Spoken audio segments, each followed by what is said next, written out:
नमस्कार दोस्तों। अभी से 4-5 दिन पहले मैंने एक वीडियो बनाया था। क्या डीप ओशन इस दुनिया को तबाह करके रख देगा? क्या समुद्र की गहराई पूरी पृथ्वी को निगल जाएगी? उस वीडियो को आप लोगों ने बहुत प्यार दिए, लेकिन एक कॉमन क्वेश्चन मुझसे बहुत ज्यादा पूछा गया, चाहे वो कमेंट सेक्शन में कह लो या इंस्टाग्राम में, और वो ये कि भाई ये लिविएथन या लेवायथन क्या है? उस वीडियो में मैंने एक चीज बोला था, आप लोगों ने भी अगर नोटिस किए होंगे तो मैंने एक चीज बोला था कि पूरी दुनिया की हिस्ट्री एक ही है, सिर्फ अलग अलग कंट्रीज के लोग, अलग अलग लैंग्वेजेस वाले लोग उसे अलग अलग तरीके से जानते हैं, लेकिन चीज तो एक ही घटी थी। तो अब आप लोग बोल रहे हैं उसमें कि लिवायथन, हमने कोई ऐसे सांप के बारे में नहीं सुने जो बहुत विशाल हो, जो एक बार में हजारों बड़े बड़े शिप्स को निगल जाए, इतनी ताकत रखता हो कि पूरी पृथ्वी में उथल पुथल मचा दे, पूरे समुद्र को पलटा दे। हमने कोई ऐसे सांप, ऐसे अजगर के बारे में नहीं सुने। लेवायथन ये हम पहली बार सुने। नहीं यार, मैंने बोला था ना कि लैंग्वेजेस जरूर अलग हो सकती है लेकिन हिस्ट्री नहीं। चलिए, लेवायथन नहीं सुने तो वासुकी तो सुने हैं ना। वासुकी नाग, वही वासुकी जो भगवान शिव के गले में ना जाने कितने वर्षों से बिल्कुल ऐसा ही बैठा हुआ है, वही है लेवायथन। नहीं, अभी से फाइनल वर्डिक्ट में मत पहुंच जाओ। आज इसी मिस्ट्री को हम समझने की कोशिश करेंगे कि क्यों लेवायथन को वासुकी कहा जा रहा है। क्यों यह कहा जा रहा है कि लेवायथन कोई और नहीं बल्कि समुद्र की अनंत गहराई में सो रहा वासुकी ही है, जो जाग जाएगा तो दुनिया तबाह हो जाएगी। अभी तो वो नींद से उठने से पहले वाली जो वो करवट होती है ना, वो बदल रहा है। डिटेल में समझते हैं, फिर वर्डिक्ट में पहुंचना। अभी से मेरे इस बात को फाइनल मत समझ लेना भाई। हाँ, मैं लोगों के दिमाग में जो दौड़ रहा होता है, कमेंट्स में जो आ रहा होता है, इंटरनेट में जो आर्टिकल फैले हुए रहते हैं, उसके बारे में पहले कहता हूँ, फिर एक्चुअल फैक्ट्स में जाता हूँ। अब फैक्ट्स की तरफ आगे बढ़ते हैं। भाई 2005 में गुजरात में एक माइन की खुदाई हो रही थी। माइन समझते ना आप लोग, खुदाई हो रही थी, जमीन में कुछ निकाल रहे होंगे। उस खुदाई में जो वहां पे शोधकर्ता वाले लोग थे ना, उन लोगों को कुछ इतने बड़े बड़े पीसेस मिले। ठीक है, उन लोगों ने इतने बड़े बड़े थे, उन पीसेस को देख के इग्नोर कर दिए, खुदाई अपनी कंटिन्यू रखे। लेकिन सेम टू सेम और ऐसे 27-28 पीस मिल गए। तो उनको ऐसा लगा कि ये जमीन के इतने नीचे से क्या मिल रहा है यार, कुछ समझ में नहीं आ रहा है। उन लोगों ने उन पीसेस को इकट्ठे किए, क्योंकि ये पीसेस हड्डी के टुकड़े की तरह दिखाई दे रहे थे। इकट्ठे किए और शोध करने के लिए आईआईटी रुड़की में भेज दिए। अब आईआईटी रुड़की वालों ने उनके ऊपर जो भी रिसर्च वगैरह थी वो किए, और एक बड़ी विचित्र सी बात दुनिया वालों के सामने लाए। वो ये बोले कि ये टुकड़े किसी मामूली चीज के नहीं है, बल्कि एक जायंट स्नेक के हैं। एक ऐसे सांप के ये टुकड़े हैं जो कि लगभग 50 फीट लंबा और अप्रॉक्स 1000 किलो का हुआ करता था। इन फैक्ट्स ने दुनिया भर के लोगों के कान खड़े करके रख दिए। सबका दिमाग खराब हो गया कि इतना बड़ा सांप कैसे एग्जिस्ट कर सकता है। जब तक ये सांप गुजरात की माइन की खुदाई से नहीं मिला था, तब तक एक टाइटनोबोआ नाम के सांप को सबसे बड़ा सांप माना जाता था दुनिया का, जो कि लगभग 30 फीट का था। लेकिन जब इस सांप के ऊपर रिसर्च हुई तो यह समझ में आया कि ये 50 फीट का सांप तो एक नॉर्मल बच्चे जैसा सांप था।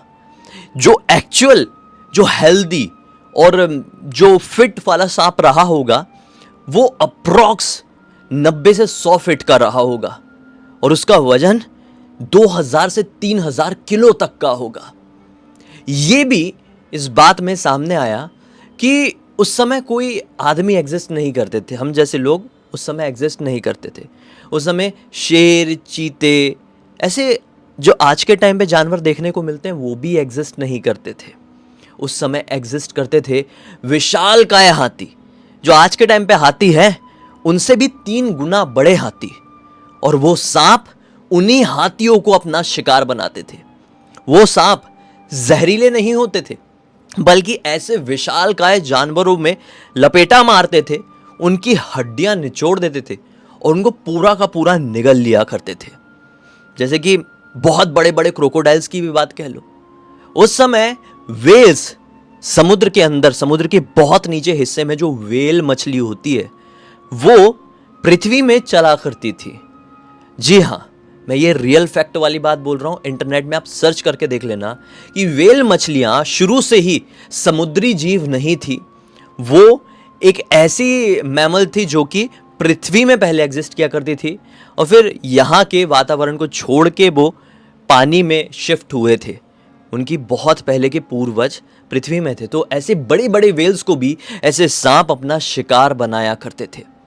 ये समय था आज से लगभग 4,70,00,000 साल पहले का, इसलिए आप उस चीज से रिलेट नहीं कर पा रहे हैं। ये वो समय था जब डायनासोर्स इस दुनिया से खत्म हो गए थे और फिर जो हम इंसान लोग हैं वो थोड़े इवॉल्व कर रहे थे, मतलब हमारे पूर्वज इंसान बनने की प्रोसेस में लगे हुए थे। और ये वो टाइम था जब इस दुनिया में जायंट्स राज किया करते थे। जायंट्स क्रिएचर यानी बहुत बड़े बड़े क्रिएचर, आज जैसे हाथी देखने को मिलते हैं उससे 4 गुना बड़े हाथी हुआ करते थे।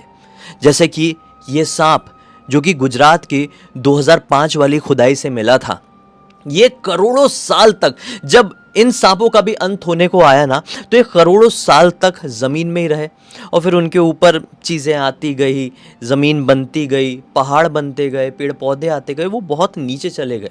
इसलिए खुदाई में ऐसी चीज़ें मिलती है। देखो, आज की दुनिया की बात करें तो सांप सबसे ज़्यादा मात्रा में कहाँ पाए जाते हैं? ब्राज़ील में, मैक्सिको में और इंडिया में। ये 3 ऐसी कंट्रीज है जहाँ पे सबसे ज़्यादा मात्रा में सांप होते हैं। लेकिन हमेशा से ऐसा नहीं था।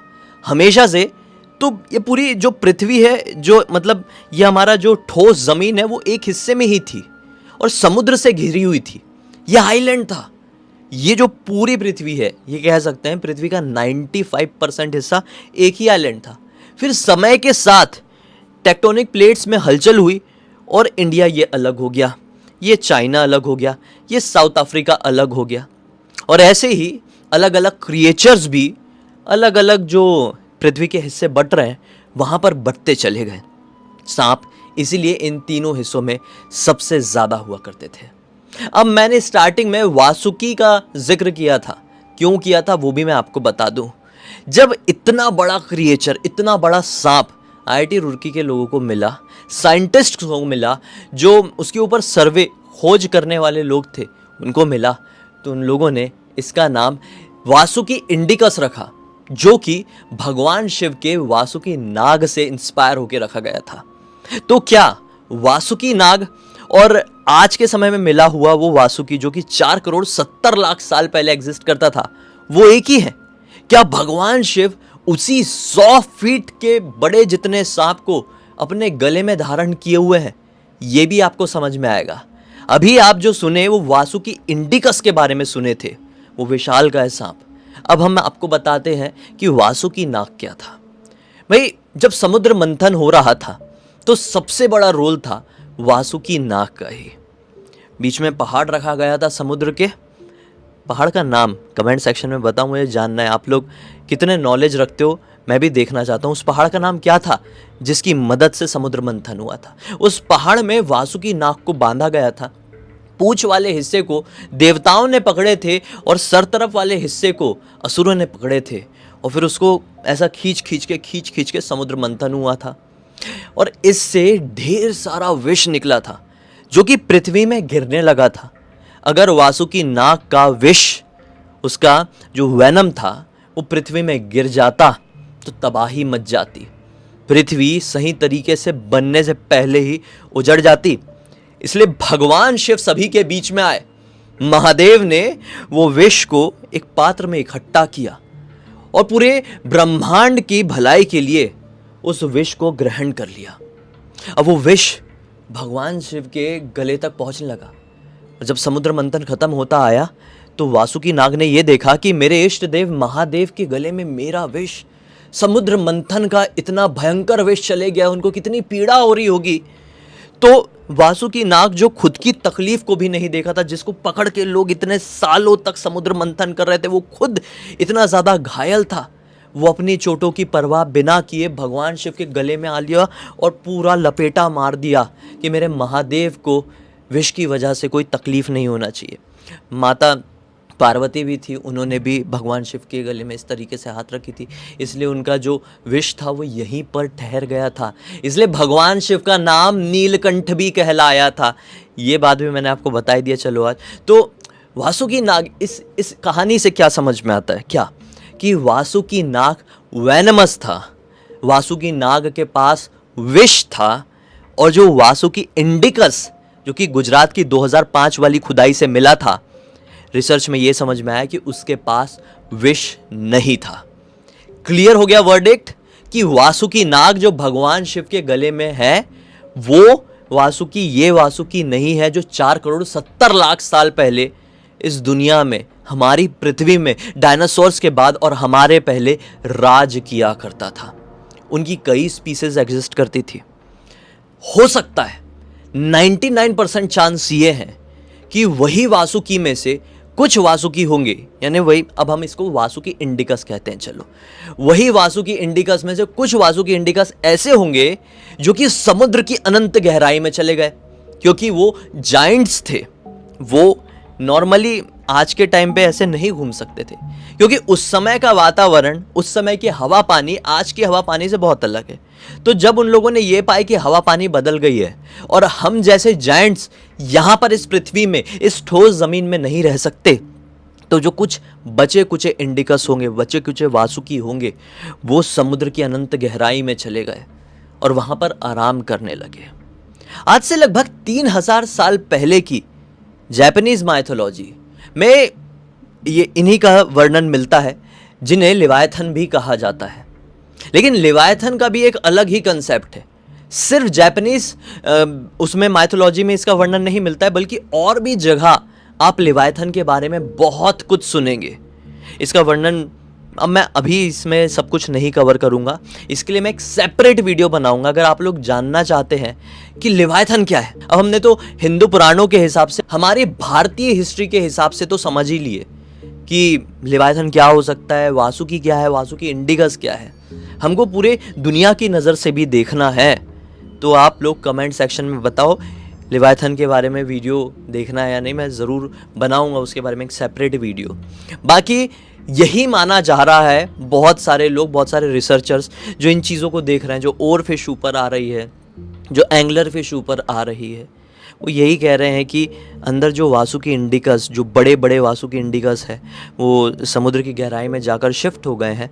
तो वो समुद्र की गहराई में भी कुछ ऐसा वहाँ के वातावरण में ऐसा चेंजेस आ रहे हैं कि वो अब उस जगह, उस सतह को भी छोड़कर कहीं और शिफ्ट होना चाह रहे हैं। क्योंकि देखो, अब इंसानी प्रवृत्ति कह लें या समुद्री जीवों की प्रवृत्ति कह लें या हवा में उड़ने वाले पंक्षियों के बारे में कह लें, होता क्या है कि जब कभी भी हम जहाँ पर रह रहे हैं वहाँ पर हम कंफर्टेबल फील नहीं करते, हमको ऐसा लगता है कि अब हम यहाँ पर जी नहीं सकते, तो हम उस जगह को छोड़कर दूसरी जगह शिफ्ट होने लगते हैं। जैसे कि देखो ना आप लोग खुद कि एलॉन मस्क की कंपनी जो है वो मार्स में कॉलोनी बनाने की प्लानिंग कर रही है, क्योंकि उनके रिसर्च के हिसाब से कि कुछ सालों बाद पृथ्वी का वातावरण रहने लायक नहीं रहेगा। तो इंसान भी वही काम कर रहे हैं ना, इंसान को लग रहा है कि हम यहाँ नहीं रह पाएंगे फ्यूचर में, तो कहीं और घर ढूंढ रहे हैं ना। तो वैसे वासुकी इंडिकस का भी था, वैसे पहले के ज़माने के जायंट्स का भी था। जायंट्स यहाँ पर उस समय तो राज करते थे जब उनके हिसाब से यहाँ पे वातावरण था, वातावरण चेंज हुआ, वो नीचे चले गए पानी के, अब वहाँ पे चेंज हो रहा है, तो फिर वो शायद ऊपर आएंगे या कोई और जगह देखेंगे, और वो ऊपर आने की कोशिश कर रहे हैं। इसलिए समुद्र में इतनी ज़्यादा हलचल हो रही है, इसलिए जो बिल्कुल निचली सतह के छोटे छोटे जीव हैं, जिनको वासुकी एक ऐसे में ही पूरा अंदर खींच सकता है, उससे बच के वो ऊपर आ रहे हैं, वो इधर उधर हो रहे हैं, तितर पितर हो रहे हैं। इस चीज़ का वर्णन भविष्य मालिका में भी है।